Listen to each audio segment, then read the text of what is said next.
નમસ્કાર દર્શક મિત્રો, ફાગણ વદના ઉત્તરાર્ધમાં આપનું સ્વાગત છે જીટીપીએલ જુનાગઢ ન્યૂઝમાં. સૌપ્રથમ આજના મુખ્ય સમાચાર. જુનાગઢમાં રંગ પર્વ ધૂળેટીની રંગારંગ ઉજવણી. વિવિધ વિસ્તારો અનેક રંગે રંગાયા. તો હવે નવરાત્રિની જેમ સોસાયટી અને એપાર્ટમેન્ટના પાર્કિંગમાં ધૂળેટી રમવાનું ચલણ વધ્યું. એસટીના નવા વિભાગીય નિયામક કડક નીકળ્યા. 4 કંડક્ટર અને 2 ડ્રાઈવર સામે લીધા શિક્ષાત્મક પગલા. તો 180 મુસાફરોને પાન માવાની પિચકારી બદલ દંડ ફટકારાયો. હોળી ધૂળેટીના તહેવાર ઉપર જ જુનાગઢમાં ખૂની ખેલ ખેલાયો. જામકાના યુવાનની હત્યા કરી અકસ્માતમાં ખપાવી દેવાની પેરવીનો પર્દાફાશ કરતી પોલીસ. અને વિધાનસભાના સત્રમાં સરકારની કબૂલાત. ગીર સહિત જંગલ વિસ્તારમાં છેલ્લા 2 વર્ષમાં 322 સિંહોના મૃત્યુ થયા. સિંહ રક્ષણ માટે હજુ પણ વધારે પગલાંની જરૂર હોવાની લાગણી અનુભવતા સિંહ પ્રેમીઓ. તો મિત્રો, આ તમામ સમાચાર આપણે અહેવાલ સાથે વિગતવાર જોઈએ આ વિરામ બાદ.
Good morning. This is Junagadh.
હવે જોઈએ સમાચાર વિગતવાર. ગઈકાલે જુનાગઢ ધૂળેટીના અનેક રંગોથી રંગાયું હતું. પાછલા કેટલાક વર્ષથી અબીલ ગુલાલ સહિતના કાચા કલરોથી રમવાનો યુવા ધન પસંદ કરતા પાકા કલરો હવે દૂર થઈ રહ્યા છે અને જૂનાગઢ વાસીઓએ ખૂબ જ રંગીન મિજાજમાં ધૂળેટી પર્વની ઉજવણી કરી હતી. ધૂળેટીની ઉજવણી માણસને રિચાર્જ કરવા માટે પૂરતી બનતી હોય છે, કારણ કે મનુષ્યના ભાગદોડ ભર્યા તણાવ ભર્યા જીવનમાં કેટલાક તહેવારો એવા આવતા હોય છે કે જે રિચાર્જ થતા હોય છે અને ધૂળેટી એક એવો તહેવાર છે કે મનુષ્યના જીવનમાં રિચાર્જનું કામ કરે છે અને ઉર્જાનો સંચાર કરે છે. શહેરના ઘણા બધા વિસ્તારો અનેક રંગેથી રંગાયા હતા. ખાસ કરીને ઝાંઝરડા રોડ ઉપર લોકોએ મોટી સંખ્યામાં એકત્રિત થઈ અને ધૂળેટીની તો ઉજવણી કરી, સાથોસાથ મારતા સ્કૂટરે પસાર થતા લોકો ઉપર પણ રંગ ઉડાડીને પોલીસની કાયદો વ્યવસ્થાની સ્થિતિ ઉપર પ્રશ્નાર્થ ઉભો કર્યો હતો. સુરસંગમ રેસિડેન્સીના રહેવાસીઓ રંગે ચંગે હોળીની ઉજવણીમાં જોડાયા હતા અને ડીજેના સથવારે ફિલ્મી ગીતો અને ડાન્સ તેમજ હોળી ગીતના સથવારે સૌ કોઈએ ધૂળેટીની રંગભરી ઉજવણી બપોરે 2 વાગ્યા સુધી કરી હતી. મારું નામ રીના દવે છે. અમે ઝંઝેરા રોડ ઉપર બહુ જ સારી રીતના હોળી ધૂળેટી રમી છીએ. બધા તહેવારો બહુ અને બધા ખૂબ હળી મળીને બધા બહુ સારી રમે છે. હેપી હોલી. મારું નામ શીતલ રાજપોપટ છે. અમે અહીંયા સુરસંગમમાં રહીએ છીએ. 12 વર્ષથી અમે અહીં રહીએ છીએ અને એવી રીતે બધા તહેવાર અમે ઉજવીએ છીએ. હોળી પણ અમે બધા હારે ફેસ 1 અને ફેસ 2 બધા હારે ઉજવીએ છીએ. ડીજે, ગરબા, જમણવાર અને બધા એવી રીતે હળી મળીને બધા તહેવારો ઉજવીએ છીએ અને હોળીનો તહેવાર તો અમારો બધાનો પ્રિય છે. બધા અમે હળી મળીને એકબીજાની સાથે અમે બધા તહેવાર ઉજવીએ છીએ. તો નવરાત્રીમાં જેમ હવે એપાર્ટમેન્ટ અને સોસાયટી કક્ષાએ નવરાત્રીની ઉજવણી થાય છે, એ રીતે પાછલા કેટલાક વર્ષમાં ધૂળેટીની પણ ઉજવણી એપાર્ટમેન્ટ અને સોસાયટી પૂરતી એટલે કે પોતાના પરિવાર પૂરતી જ ઉજવણી થાય તેવા સરસ આયોજનો થઈ રહ્યા છે. જૂનાગઢમાં મધુરમમાં આવેલ બાલાજી ડ્રીમ સિટી ખાતે ગુજરાત સહિત બીજા રાજ્યના લોકો પણ વસે છે. ખાસ કરીને રાજસ્થાનમાં જે રીતે હોળીનું મહત્વ હોય છે, ત્યારે રાજસ્થાન, ઉત્તર પ્રદેશ અને મધ્યપ્રદેશના પરિવાર પણ અહીં વસવાટ કરતા હોય લોકો ખૂબ જ સંગઠન પર્વની ભાવના સાથે આ રંગ પર્વ ઉજવી રહ્યા છે.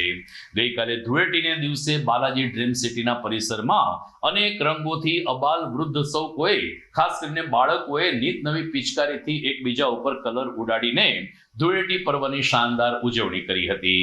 અહીંના રહેવાસીઓ માને છે કે દરેક સોસાયટીને દરેક એપાર્ટમેન્ટના પાર્કિંગમાં આ રીતે પારિવારિક ભાવનાથી ધૂળેટી પર્વ મનાવવું જોઈએ. અહીં કોઈ પણ પાકા કલરથી રમવાની સખત મનાઈ હતી અને એટલે લોકોએ અલગ અલગ કલરના અબીલ ગલાલ અને કાચા કલર લઈ બપોરે 1 વાગ્યા સુધી ધૂળેટી પર્વ ખૂબ જ મોજ મસ્તીથી મનાવ્યું હતું ને એ રીતે રંગ પર્વમાં સૌ કોઈએ સહિયારો સાથ આપીને સામૂહિક ભોજન પ્રસાદ સાથે આ પર્વની ઉજવણી પૂર્ણ કરી હતી. હા ધર્મેન્દ્રભાઈ, શું ઉજવણી છે આજે? અમે ધૂળેટી પર્વ નિમિત્તે બધા અહીંયા એકઠા થયા છે. બાલાજી પરિવાર ઘણા વર્ષોથી ધૂળેટી ઉજવે છે. આમ તો અમે બધા પર્વ ઉજવીએ છીએ સાથે મળીને, પણ આજે ધૂળેટીને લઈ અને સારો માહોલ છે, કલરફુલ માહોલ છે. બધા અહીંયા. હા અશોકભાઈ, કેવી ઉજવણી હતી, શું હતું? બાલાજી ડ્રીમ સિટી સોસાયટી છે એ આનંદદાયક પર્વની ઉજવણી કરી રહ્યા છે. હોળી એ રંગોથી રંગાય અને પરિવારના સૌ સભ્યો એટલી સરસ રીતે બધા હોળીનો રંગ ખેલે છે, એકાબીજા આનંદથી ઉડાડે છે અને કાચા કલરથી દરેક પરિવાર એકાબીજાને છૂટથી આનંદથી આ હોળીનો પર્વ છે એ સારી રીતે ઉજવે છે. સાથે સાથે હોળીના પર્વની સાથે ગીતો, હોળીના ગીતો ગાય છે, એની સાથે સાથે ઠંડા પીણા પણ પીવાય છે અને એ માહોલ વચ્ચે બાળકોથી લઈ. તો મહાનગરપાલિકાના ડેપ્યુટી મેયર આકાશ કટારાએ દિવ્યાંગ બાળકો સાથે ધૂળેટીની ઉજવણી કરીને સાચા અર્થમાં રંગ પર્વ મનાવ્યું હતું. જૂનાગઢથી 7 કિલોમીટર દૂર વિજાપુર ગામે આવેલ સાંપ્રત એજ્યુકેશન સંસ્થા ખાતે ડેપ્યુટી મેયર આકાશ કટારા ગઈકાલે સવારે પહોંચ્યા હતા અને બાળકોની સાથે હોળી ધૂળેટીની ઉજવણી કરીને આ બાળકો ખૂબ જ સરસ રીતે પોતાનું જીવન વિતાવી શકે તેવી શુભેચ્છા પાઠવી હતી. સાંપ્રત સંસ્થાના પ્રમુખ મહેન્દ્ર પરમારે કહ્યું કે ડેપ્યુટી મેયર આકાશભાઈ કટારા તો અમારી સાથે હોળી રમવા આવ્યા છે, જેને કારણે બાળકોમાં ઉત્સાહ છે, પરંતુ વર્ષ દરમિયાન આવા અનેક લોકોનો સાથ સહકાર, પ્રેમ અને હૂંફ આ સંસ્થાના બાળકોને મળે છે, જેને કારણે આ દિવ્યાંગ બાળકોના જીવનમાં પણ એક નવો અજવાસ પથરાયેલો રહે છે. આજ પવિત્ર પાવન ધૂળેટીના અવસરે જુનાગઢ ડુંગરપુર મુકામે સાંપ્રત એજ્યુકેશન ટ્રસ્ટ ચેરિટેબલ ટ્રસ્ટ દ્વારા અતિ ગંભીર અને દિવ્યાંગ બાળકો ના સાથે આજ ધૂળેટીનો પર્વ ઉજવવામાં આવ્યો. ખાસ કરીને ત્યાંના સંસ્થાના પ્રમુખ શ્રી મહેન્દ્રભાઈ અને તેમના પરિવાર સાથે અને સમગ્ર બાળકોના એક પરિવારના હાવભાવ સાથે આ હોળીનો પર્વ આયોજિત સાથે આજે હોળીના પાવન પર્વ માટે બાળકો સાથે રંગ અને પિચકારીઓની સાથે ઉમંગ કરીને બાળકોને ઉમેરો આવે તે માટે ખાસ કરીને આજના આયોજનમાં ઉપસ્થિત રહીને બાળકો સાથે દિવ્યાંગ બાળકોને ખાસ કરીને આપણે બધા પરિવાર સાથે તો આપણે હોળી મનાવતા હોઈએ, પણ આમની સાથે એક હોળીનો મનાવવો એક અનેરો આનંદ આવે છે. આજે આપણી સંસ્થા સાંપ્રત એજ્યુકેશન ચેરિટેબલ ટ્રસ્ટમાં જે અનાથ દિવ્યાંગ બાળકો છે, આપ બધાને ખ્યાલ છે તેમ આજે ધૂળેટીનો પર્વ છે ત્યારે તમામ દિવ્યાંગ બાળકોના જીવનમાં હર્ષ ઉલ્લાસ રહે, તેમજ દિવ્યાંગ બાળકો પણ હર્ષની લાગણી અનુભવતા હોય છે ત્યારે તેમનો પરિવાર એટલે આ અમારો પરિવાર છે એમ સમજી અને અમે આ દરેક ઉત્સવ ઉજવીએ છીએ. ત્યારે આજે જુનાગઢના ડેપ્યુટી મેયર કટારા સાહેબ ઉપસ્થિત રહે અને તેમણે પણ બાળકો સાથે હર્ષ ઉલ્લાસથી રંગોત્સવ ઉજવેલો. ખરેખર એમનો ધન્યવાદ અને એમનો આભાર માનું છું કે આ અનાથ દિવ્યાંગ તો દર્શક મિત્રો, આમ ધૂળેટીની ઉજવણી પૂર્ણ કરીને આજથી ફરીથી જૂનાગઢ વાસીઓ પોતાના દૈનિક જીવનચર્યામાં જોડાઈ ગયા છે. સમાચારમાં આગળ વધતા રહેશું આ વિરામ બાદ.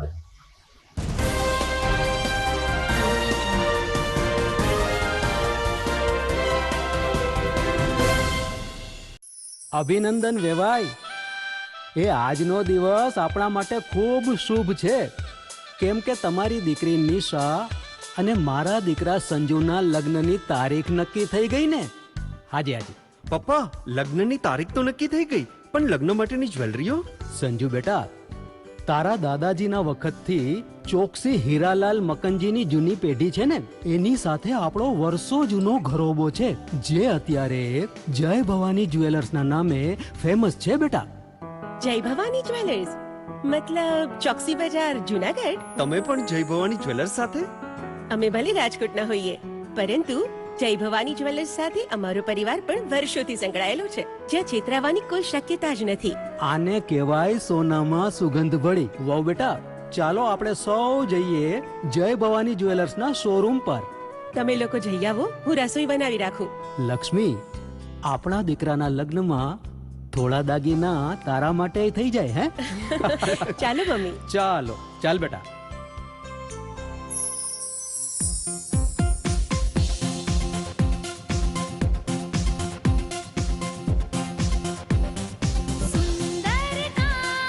વ્યાજબી દામ, એક જ નામ, જય ભવાની જ્વેલર્સ. તહેવાર વ્યવહાર, બંગડી વીટી હાર, ડિઝાઇન અપાર, જય ભવાની જ્વેલર્સ, જય ભવાની જ્વેલર્સ. એક્સક્લુઝિવ દાગીના ખરીદવા માટે વિશ્વાસપાત્ર એક જ નામ, જય ભવાની જ્વેલર્સ, ચોકસી બજાર, Junagadh.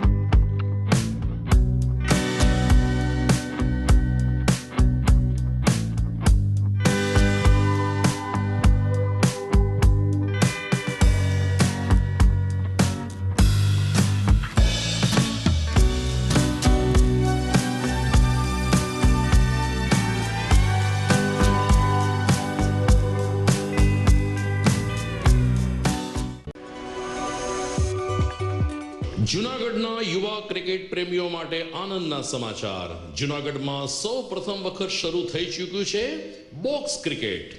The fun Leo resorts and ક્લબના ભવ્ય ટેરેસ ઉપર બોક્સ ક્રિકેટ.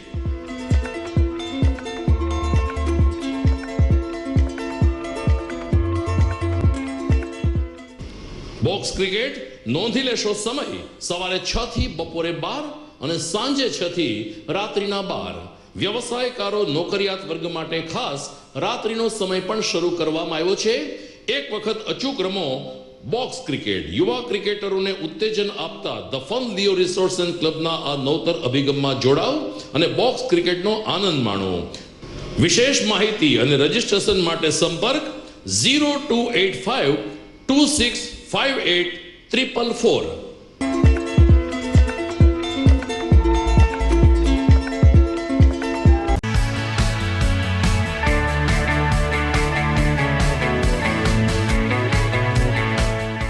છે ને એકદમ જોરદાર ફૂલેલા દડા જેવી પૂરી અને ચટપટું ઘર જેવું જ શાક. આજે તમને મુલાકાત કરાવું ઝાંઝરડા રોડ ઉપર આવેલી મોડર્ન પૂરી શાકની. અહીંયા સવારમાં 9 થી લઈને સાંજે 10 વાગ્યા સુધી એકદમ એવન ટેસ્ટમાં લોકોને પ્રેમથી પૂરી શાક ખવડાવવામાં આવે છે. શાકમાં તમને 3 ઓપ્શન મળી રહેશે, તેમજ દરરોજ અલગ અલગ ઓપ્શન હશે અને જોડે જોડે તમારી સામે જ લાઈવ ગરમા ગરમ ફૂલેલા દડા જેવી પૂરી તમારી ડીશમાં આવે પછી જીભ થોડી હાથ મારીએ બોસ. જોડે પાપડ, સલાડ, છાશ, દહીં, શ્રીખંડ પણ મળી જશે. તેમજ શિયાળાના લીધે ઓળો અને રોટલો પણ અહીં મળી જશે. તો પછી બોસ જરૂરથી પહોંચી જ જજો.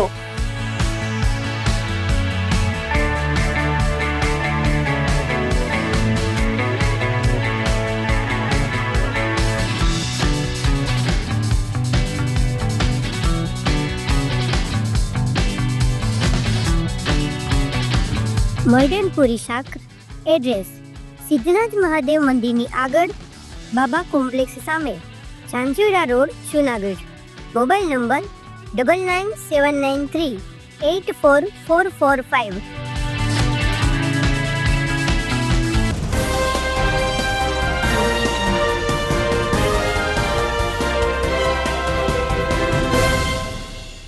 વિરામ બાદ આપનું સ્વાગત છે.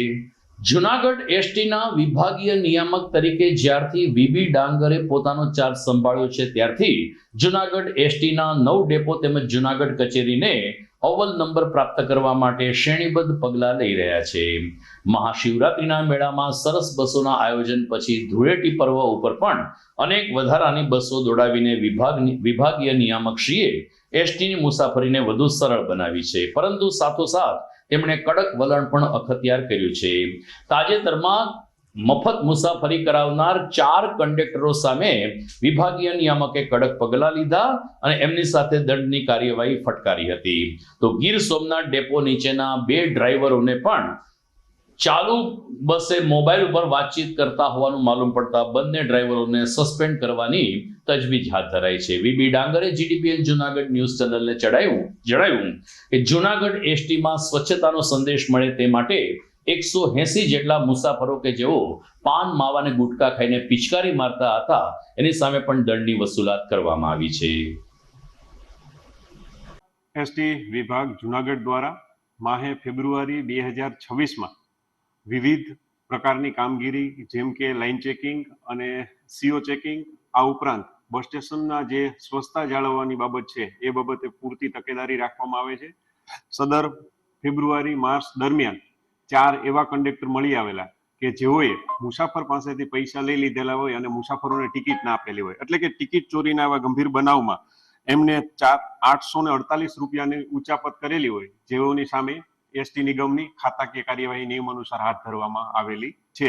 આ ઉપરાંત અમારા ધ્યાને 20 મુસાફરો એવા પણ આવેલા છે કે જેઓએ ટિકિટ ન લેવાની ભાવનાથી અથવા ટિકિટ લીધેલી નથી અને પોતે પોતાના નાણાં એસટીમાં જમા નથી થયા, તો એમને સ્થળ ઉપર દંડાત્મક કાર્યવાહી કરી, એટલે કે 7,742 રૂપિયાનો દંડ સ્થળ ઉપર જ વસૂલ કરવામાં આવેલો છે. આ ઉપરાંત અમારા વિભાગના કાર્યક્ષેત્રમાં 9 ડેપો આવેલા છે, જે ડેપો અને કંટ્રોલ પોઈન્ટ કક્ષાએ પણ 180 એવા વ્યક્તિઓ જણાઈ આવેલા છે જે પાન, માવા ખાય અને પિચકારી મારીને બસ સ્ટેશનમાં ગંદકી ફેલાવતા હોય, ધૂમ્રપાન કરતા હોય, તેઓની પાસેથી પણ 180 જણા પાસેથી પણ નિયમ અનુસાર દંડ વસૂલાત કરવામાં આવેલો છે. આ ઉપરાંત જુનાગઢ વિભાગ અંતર્ગત વેરાવળ ડેપો અને જુનાગઢ ડેપો ના 2 ડ્રાઈવરો કે વેરાવળ કેન્દ્રના જે ડ્રાઈવર હતા તેમને ડેપો મેનેજર સાથે મિસબિહેવિયર કરતા તેઓને તાત્કાલિક અસરથી સસ્પેન્ડ કરી અને ઉપલેટા ખાતે તેઓની મૂકી દેવામાં આવેલા છે. આ ઉપરાંત જુનાગઢ કેન્દ્રના એક ડ્રાઈવર કે જેઓ પોતાની ચાલુ ફરજે મોબાઈલ ફોનનો ઉપયોગ કરતા હોય અને એનો વિડીયો સોશિયલ મીડિયામાં વાયરલ થયેલો હોય, જેના કારણે મુસાફરોના જીવ જોખમમાં મૂકેલા હોય, તેઓને પણ સસ્પેન્ડ કરી અને જુનાગઢથી પોરબંદર ડેપો ખાતે મૂકી દીધેલા છે. આ ઉપરાંત તેમની સાથે પણ નિયમ અનુસારની કાર્યવાહી કરવામાં આવશે. હું અમારા નિગમ તમામ મુસાફરોની સલામતી અને સ્વચ્છતા સલામતી અને એમની સેફટી માટે ટોપ પ્રાયોરિટી આપીએ છીએ. એટલે આવી કોઈ પણ પ્રકારની અનિયમિતતા હશે તો કોઈ પણ સંજોગોમાં ચલાવી નહીં લેવામાં આવે. તો મિત્રો, એસટીના વિભાગીય નિયામકશ્રીનું આ વલણ આવકાર્ય છે, પરંતુ મુસાફરો યાત્રિકોએ પણ સ્વયં શિસ્ત રીતે એસટી ડેપો સ્વચ્છ રહે, જ્યાં ત્યાં પાનની પિચકારી ન મારવી જોઈએ અને શૌચ ક્રિયામાં પણ ધ્યાન આપવું જોઈએ, આ વાસ્તવિકતા છે. બીજી તરફ એસટી વિભાગ માત્ર આ કામગીરી પૂરતું ન રહે, પરંતુ ત્યાંના શૌચાલય સ્વચ્છ રહેશે તો મુસાફરો આપોઆપ શૌચાલયમાં જ શૌચ ક્રિયા માટે જશે, નહીં કે એસટી ડેપોની દિવાલે તેઓ શૌચ કરશે.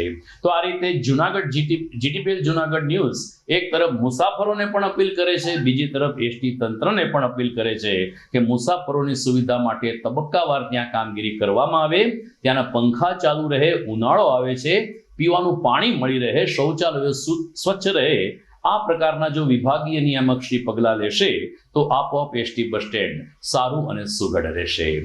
સમાચારમાં આગળ વાત કરીએ તો તાજેતરમાં ગુજરાત વનવાસી કલ્યાણ પરિષદનું એક સ્નેહ મિલન જૂનાગઢના આંગણે સંપન્ન થયું હતું.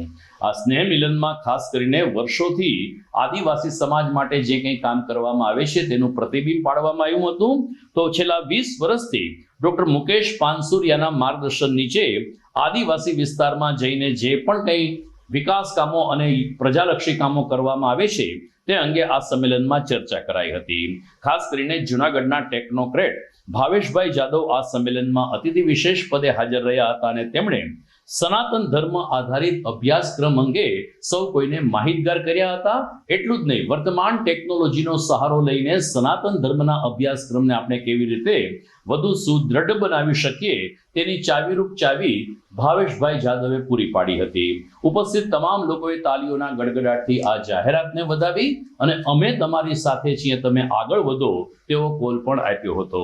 આ તકે વનવાસી વિકાસ કલ્યાણ પરિષદના મહામંત્રી શ્રી રાવણાણી તેમજ પ્રબુદ્ધ નાગરિકો અને પરિષદના હોદ્દેદારો મોટી સંખ્યામાં હાજર રહ્યા હતા. પ્રાથમિક તબક્કે અત્યારે આપણી પાસે 7 એવા સ્ટેપ્સ સનાતન ધર્મના પરિચયના છે, હકીકતમાં તો એવા તૈયાર કરી ચૂક્યા છીએ કે જે આપણે આવતા અઠવાડિયામાં સરસ રીતે લોન્ચ કરવાના છીએ. એની બનેલી ટૂંકમાં વિગત કરું તો એમાં વેદનું દિવ્ય જ્ઞાન પણ છે, ઉપનિષદનું ચિંતન છે, સ્વાભાવિક છે ગીતાના આપણા જીવન માર્ગદર્શકના સિદ્ધાંતો હોય, આપણી સંસ્કૃતિના વાહક એવા તહેવારો છે એની અંદર. આ બધાનો પરિચયની અંદર ફક્ત ભાષણો નહીં, પરંતુ એક એક્ટિવિટી સ્વરૂપે એને સાંકળી લેવાનો પ્રયત્ન છે. શુષ્ક ભાષણો આપીએ અને એક માહિતીનું પોટલું બની જાય, એનો અમલ લાઈફની અંદર ક્યાંક થવો જોઈએ. એટલે જે રાવરાણી સાહેબે જે હમણાં જે સૂચન કર્યું એ પ્રમાણે એને આપણે 16 સંસ્કારો સાથે એને સાંકળી લીધા છે અને જે જીવનની અંદર એને ડગલે ને પગલે ક્યાંક એનો અમલ કરી શકે.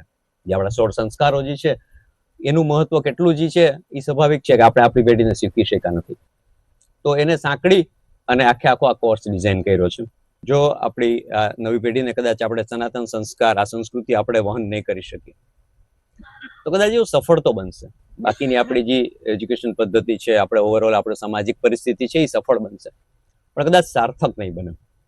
તેઓ સમૃદ્ધ બનશે પણ સંસ્કારી કદાચ નહીં બની શકે.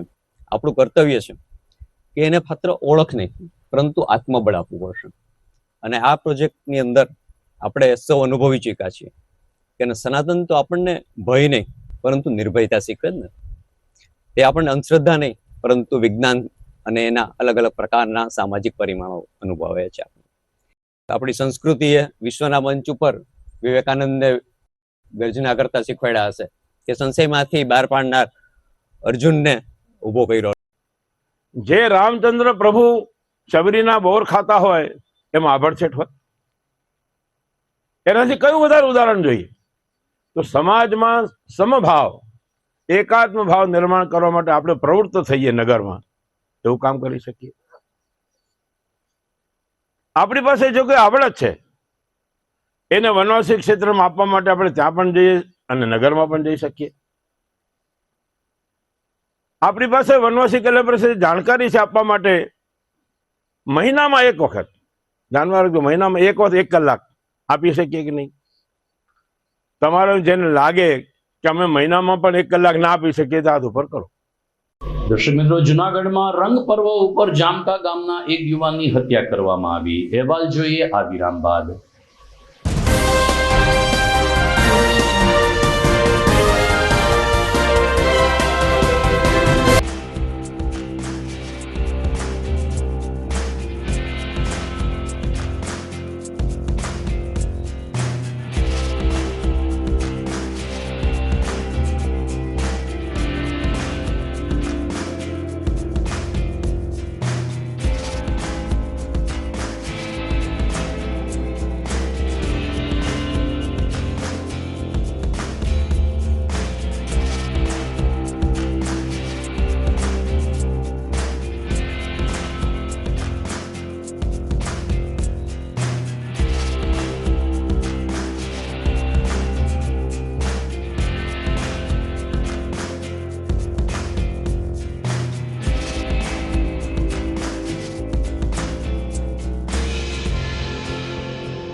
ઘર લગ્ન માટે તૈયાર છે, બસ તારા આવવાની રાહ જોઈ રહ્યો છું.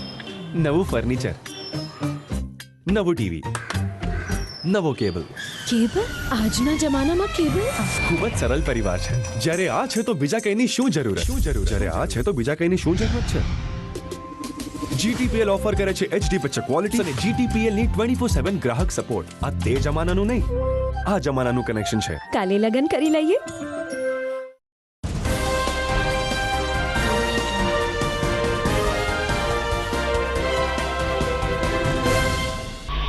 વિરામ બાદ આપનું સ્વાગત છે. એક તરફ જુનાગઢ વાસીઓ હોળી ધૂળેટીની ઉજવણીમાં વ્યસ્ત હતા, ત્યારે બીજી તરફ જામકા ગામના એક 30 વર્ષના યુવાનનું ઢીમ ઢાળી દેવામાં આવ્યું. પોલીસે આ બાબતનો ત્યારે પર્દાફાશ કર્યો કે સિવિલ હોસ્પિટલમાં 3-4 મિત્રો એક યુવાનને લઈને આવ્યા અને અકસ્માતમાં રાશિસ નામનો યુવાન ગંભીર રીતે ઘાયલ થયો છે તેવી સારવાર માટે આવ્યા, ત્યારે તબીબ અને ખાસ કરીને ત્યાંના વ્યવસ્થાપકોને કંઈક શંકા ગઈ અને તેમણે તાત્કાલિક પોલીસને જાણ કરતા પોલીસ ઘટના સ્થળે દોડી ગઈ હતી. સમગ્ર ઘટનાના પર્દાફાશ થયો, જે અંતર્ગત જામકા ગામના રાશિષ ઉર્ફે ભયુ હરસુખભાઈ સોલંકી ઉંમર વર્ષ 20 ને જુનાગઢના રોનક ઉર્ફે RK દીપકભાઈ ચૌધરીએ ગાંધીગ્રામમાં રહે છે, તેમણે કડિયાવાડ વિસ્તારમાં બોલાવીને માર માર્યો હતો. મૂઢ માર મારવાની સાથે સાથે ગુપ્તાંગ ભાગે પણ કેટલીક ગંભીર ઈજા થતા રાશિષને તાત્કાલિક 3-4 મિત્રો સિવિલ ખાતે લઈ ગયા, પરંતુ આ અકસ્માત નથી પરંતુ મર્ડર કરવાનો પ્રયાસ થયો છે તેવી શંકા જતા પોલીસે અંતે કાર્યવાહી હાથ ધરી હતી અને જુનાગઢના ગાંધીગ્રામ રહેતા રોનક ઉર્ફે RK ચૌધરીની ધરપકડ કરી હતી. સમગ્ર ઘટનાક્રમ અંગે DYSP હિતેશ ધાંધલિયાએ વિગતો આપી હતી. ગઈ તારીખ 1-2 માર્ચના રાત્રિના રોજ A ડિવિઝન પોલીસ સ્ટેશન વિસ્તારમાં કડિયાવાડમાં જે બનાવ બનેલો, જેમાં મરણ જનાર રાશિષ ઉર્ફે ભયુ સોલંકી, જે મૂળ જામકાનો વતની હોય, તે જુનાગઢ સિવિલ ખાતે લઈ ગયેલ. ત્યારબાદ રાજકોટ સિવિલ હોસ્પિટલમાં સારવાર માટે દાખલ કરવામાં આવેલો. ત્યાં સારવાર દરમિયાન ફરજ પરના ડોક્ટરે તેને મૃત જાહેર કરેલો અને A ડિવિઝન પોલીસ સ્ટેશન ખાતે આ બાબતે છે DO જાણ કરવામાં આવેલી. ત્યાંથી પોલીસ દ્વારા રાજકોટ પહોંચી અને ઇન્ક્વેસ્ટ પંચનામું ભરવામાં આવેલું, જેમાં મૃતકના શરીરે થાપાના ભાગે જે જીવલેણ ઈજા જણાઈ આવેલી આથી બનાવની ગંભીરતાને ધ્યાને રાખી એ ડિવિઝન પીઆઈએ ફોરેન્સિક પીએમ માટે સંબંધિત સિવિલ હોસ્પિટલને જણાવ્યું, જ્યાં તેનું ફોરેન્સિક પીએમ થતા પીએમ કરનાર પેનલ ડોક્ટરના જે પ્રાથમિક ઓપિનિયન હતો કે થાપાના ભાગે જે જીવલેણ ઈજા થઈ છે તેના લીધે છે આ રાશિસનું મૃત્યુ થયેલું છે. ત્યારબાદ આ રાશિસ બનાવનો જે સમયગાળો છે 1 માર્ચ અને 2 માર્ચના રાત્રિના 2 થી 4 વાગ્યા દરમિયાન એની વિગતવાર ઊંડાણપૂર્વક તપાસ કરવામાં આવેલી કે આ રાશિસ ઉર્ફે ભયુ સોલંકી આ સમયે ક્યાં હતો અને તેની સાથે કોણ કોણ વ્યક્તિ હતા, જેમાં ટેકનિકલ સર્વેલન્સ અને સાથેના જે વ્યક્તિઓ છે તેમની વિગતવાર જે પૂછપરછ થઈ તે મુજબ રાશિસ પોતાના ઘરે જામકાથી તેની બહેનને બોટાદ ખાતે લાઇટ ડેકોરેશનનું કામ હોય તેવી હકીકત જણાવીને નીકળેલો, પરંતુ તે વિસાવદર તેના નજીકના સંબંધી રવિ સોલંકીના ઘરે પહોંચેલો અને ત્યાં જમેલો. ત્યારબાદ વિસાવદરથી ઇકો ગાડીમાં રવિ સોલંકી તથા રવિના દાદાનો દીકરો હર્ષદ સોલંકી સાથે જુનાગઢ આવેલા, જ્યાં રાશિસ ઉર્ફે ભયુ, રવિ, હર્ષદ, અન્ય જે રાશિસ છે તેના અન્ય 2 મિત્રો રોનક ચૌધરી તથા મિત સોલંકી આ 5 લોકો છે ઇસ્કોન ચોકડી ખાતે મળેલા. ત્યારબાદ છે કાળવા આવેલા અને કાળવાથી કડિયાવાડ પાસે મિત સોલંકી જ્યાં રહે છે વૃંદાવન એપાર્ટમેન્ટ તેની પાસે આવેલા. ત્યાં બેઠા હોય એ સમયગાળા દરમિયાન છે રોનક ચૌધરી અને મરણ જનાર રાશિસ ઉર્ફે ભયુ સોલંકી બંને એકબીજાની મજાક મસ્તી કરતા હોય તેમાંથી બોલાચાલી થયેલા. ત્યારબાદ ગાળાગાળી સુધી મામલો પહોંચેલો અને એકબીજાના કોલર પકડેલા. એવામાં આ રોનક ચૌધરી ઉશ્કેરાઈ ગયેલો અને પોતાના પેન્ટના નેફામાં રહેલ છરી વડે મરણ જનાર રાશિસના થાપાના ભાગે છે એ હુમલો કરેલો. એક ઘા જે મારેલો તે જીવલેણ નીવડેલો. ત્યારબાદ જણાવેલું કે આ ચરીવાળી હકીકત કોઈને જણાવી તો તમામને તકલીફ પડશે. આ સમયે અન્ય જે મિત સોલંકી, રવિ સોલંકી તથા હર્ષદ સોલંકી અને રોનક ચૌધરી આ તમામ છે એ રાશિસને ઇકો ગાડીમાં છે સિવિલ હોસ્પિટલ સારવાર માટે લઈ આવેલા અને ત્યાં છે તેના રાશિસના બેનને આ બાબતે જાણ કરવામાં આવેલી કે રાશિસને લાગી ગયેલ છે માત્ર તેવી હકીકત જણાવી, પરંતુ જુનાગઢ સિવિલમાંથી તેને વધુ સારવારની જરૂર જણાતા રાજકોટ ખાતે રિફર કરવામાં આવેલો અને ત્યાં સારવાર દરમિયાન છે મૃત જાહેર થયેલો. મુખ્યત્વે આ આરોપી રોનક ચૌધરી છે મજૂરી કામ કરતો હોય અને બોલાચાલી ગાળાગાળીમાંથી બનાવની શરૂઆત થયેલી. અચાનક ઉશ્કેરાઈ જાય અને છરી વડે છે હુમલો કરેલો છે. હાલ રોનક ચૌધરીને છે એ રાઉન્ડ અપ કરવામાં આવેલો છે. આગળની તપાસ એ ડિવિઝન પીઆઈ કરી રહ્યો છે. ગુજરાતનું ગૌરવ અને સાસણગીરની ડળક જે વિશ્વ કક્ષા સુધી પહોંચી છે તેવા સાવજોના મૃત્યુની ઘટના વિધાનસભામાં પણ ગુંજી હતી. વિધાનસભામાં સરકારે સ્વીકાર કર્યો કે છેલ્લા 2 વર્ષમાં ગુજરાતમાં કુલ 322 જેટલા સિંહોના મોત થયા છે. આ જ વર્ષે જાન્યુઆરીમાં જ 9 સિંહના મોત થયા હોવાની કબૂલાત સરકારે કરી. 322 માંથી 64 સિંહનું કૂવામાં પડવાને કારણે મૃત્યુ થયું. વાહનોની ટક્કર જેવા અકુદરતી કારણોથી પણ મોત થયા છે. 64 માંથી 41 સિંહ પુખ્ત વયના અને 22 બાળ વયના હતા, જ્યારે એકની ઓળખ થઈ શકી નથી. સરકાર દ્વારા કયા કયા પગલાં લેવામાં આવી રહ્યા છે તેની માહિતી પણ વિધાનસભામાં વન મંત્રી અર્જુનભાઈ મોઢવાડીએ પૂરી પાડી હતી. પરંતુ સિંહ પ્રેમીઓની લાગણી છે કે સિંહના રક્ષણ માટે સરકારે હજુ વધુ પગલાં ભરવા જોઈએ. તો દર્શક મિત્રો, સમાચાર પૂર્ણ કરતા પહેલા જોઈએ મુખ્ય સમાચાર ફરી એકવાર. જૂનાગઢમાં રંગ પર્વ ધૂળેટીની રંગારંગ ઉજવણી. વિવિધ વિસ્તારો અનેક રંગે રંગાયા. તો હવે નવરાત્રીની જેમ સોસાયટી અને એપાર્ટમેન્ટના પાર્કિંગમાં ધૂળેટી રમવાનું ચલણ વધ્યું. એસટીના નવા વિભાગીય નિયામક કડક નીકળ્યા. 4 કંડક્ટર અને 2 ડ્રાઈવર સામે લીધા શિક્ષાત્મક પગલાં. તો 180 મુસાફરોને પાન માવાની પિચકારી બદલ દંડ ફટકારાયો. હોળી ધૂળેટીના તહેવાર ઉપર જ જૂનાગઢમાં ખૂની ખેલ ખેલાયો. જામકાના યુવાનની હત્યા કરી અકસ્માતમાં ખપાવી દેવાની પેરવીનો પર્દાફાશ કરતી પોલીસ. અને વિધાનસભાના સત્રમાં સરકારની કબૂલાત. ગીર સહિત જંગલ વિસ્તારમાં છેલ્લા 2 વર્ષમાં 322 સિંહોના મૃત્યુ થયા. સિંહ રક્ષણ માટે હજુ પણ વધારે પગલાંની જરૂર હોવાની લાગણી અનુભવતા સિંહ પ્રેમીઓ. તો આ સાથે જ મને રજા આપશો. નવા સમાચાર સાથે ફરી મળીશું આવતીકાલે. નમસ્કાર.